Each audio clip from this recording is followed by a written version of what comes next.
pessoal, o canal Paulo 1419 traz o primeiro vídeo da série Radicais. Então vejamos aqui.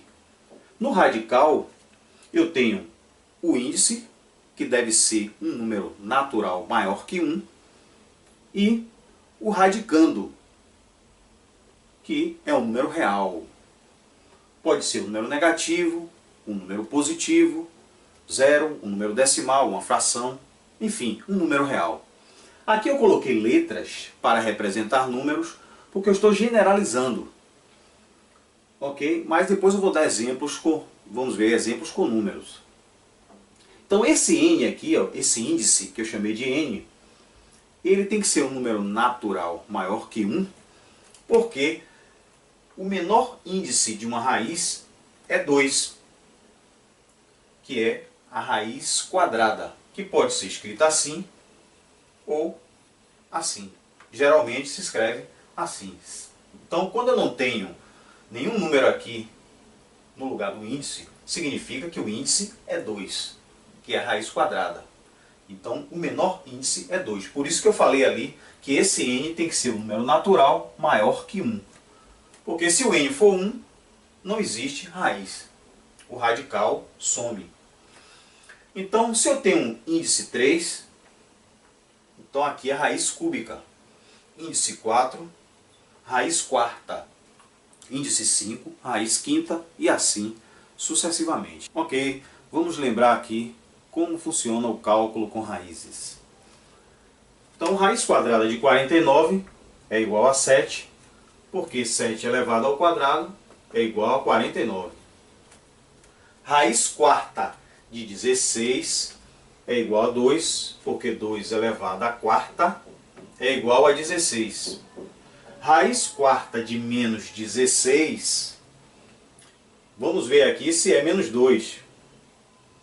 Então, será que menos 2 elevado à quarta vai dar menos 16? Então, vamos ver aqui. Menos 2 elevado à quarta, você sabe que todo número elevado, com parênteses aqui, elevado ao expoente par, o resultado é sempre positivo. Então, isso aqui é mais 16. Ou seja, não existe um número real que elevado ao expoente par seja negativo. Porque elevado ao expoente par, o resultado vai ser sempre positivo. Então, aqui, a raiz quarta de menos 16 não pode ser menos 2, porque menos 2 elevado à quarta é mais 16. Então aqui nós já vimos o seguinte, que como não existe um número real que é elevado ao expoente par, o resultado continue negativo, então não existe em R, no conjunto dos números reais, um número um número negativo que tenha raiz de índice par. Ou seja, se o índice for par e o número for negativo, então essa raiz aqui não existe em R. Então, no caso aqui, eu digo que não se define R, no caso, essa raiz aqui, ou essa raiz ela não existe em R. Agora, nesse outro exemplo aqui, ó, veja que o sinal negativo está fora da raiz.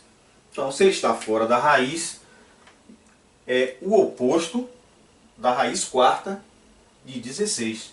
Então, nós já vimos que a raiz quarta de 16 é 2. Então, aqui é o oposto da raiz quarta de 16, que é 2, porque nós já vimos que 2 elevado à quarta é 16. Então, nesse caso aqui, a resposta é menos 2, porque é o oposto ou o simétrico da raiz quarta de 16. Ou seja, o menos está fora da raiz. Ok? Então, vale aí lembrar essas situações. Vejamos aqui algumas propriedades. Existem outras, mas agora eu só vou abordar apenas duas. Uma delas é a seguinte, ó, se eu tenho uma raiz enésima de a elevado a n, ou seja, índice e expoente do radicando, se os dois forem iguais, eu posso fazer isso aqui, ó. Isso aqui vai dar a. Por exemplo, se eu tenho raiz quadrada de 2 elevado ao quadrado. 2 elevado ao quadrado, 4, e a raiz quadrada de 4 é 2. Então eu posso fazer logo isso aqui, ó. O índice igual ao expoente do radicando, eu posso fazer isso aqui, ó. Isso aqui vai dar 2. Então, da mesma forma, se eu tenho aqui raiz cúbica de b elevado ao cubo, índice e expoente do radicando são iguais. Então, eu posso fazer isso aqui. Isso aqui vai dar igual a b.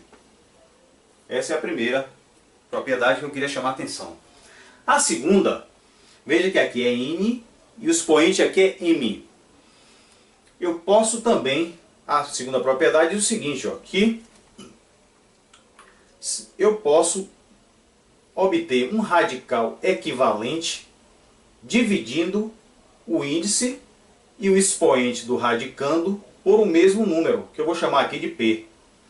Então, como é que funciona isso? Eu vou fazer aqui uma comparação com simplificação de frações, que vai ficar fácil entender aqui essa propriedade. Por exemplo, se você tem aqui uma fração 4/8, e eu peço para você simplificar essa fração. Então, você vai dividir numerador e denominador por o mesmo número. No caso aqui, vou dividir por 4. Então, 4 dividido por 4 dá 1. 8 dividido por 4 dá 2. Então, 4/8 e 1/2 são frações equivalentes. Ou seja, ela tem o mesmo valor. São frações equivalentes. Ela foi obtida, foi simplificada, porque eu dividi numerador e denominador por o mesmo número. Então, aqui a mesma coisa vale para os radicais. Então, se eu tenho aqui um radical aqui, por exemplo, raiz décima de 2 elevado à quinta. Então aqui, ó, raiz décima de 2 elevado à quinta. Então eu posso aqui olhar qual o número que divide 10 e divide 5 ao mesmo tempo. Então aqui no caso o 5. Então eu vou dividir o índice e o expoente do radicando por o mesmo número. Então aqui eu vou encontrar um radical equivalente. O que era raiz décima passa a ser raiz quadrada, porque 10 dividido por 5 dá 2. E o que era 2 à quinta passa a ser apenas 2, porque 5 dividido por 5 dá 1. Então 2 elevado a 1 é 2, é igual a 2. Então aqui, raiz décima de 2 à quinta é um radical equivalente à raiz quadrada de 2. Por quê? Porque eu dividi o índice e o expoente do radicando por o mesmo número. Então, eu simplifiquei aqui, no caso, o radical. Se você gostou desse vídeo, deixa aí seu like, faça comentários, se inscreva no canal e aguarde o próximo vídeo que vai ser sobre simplificação de radicais. Um abraço, tchau!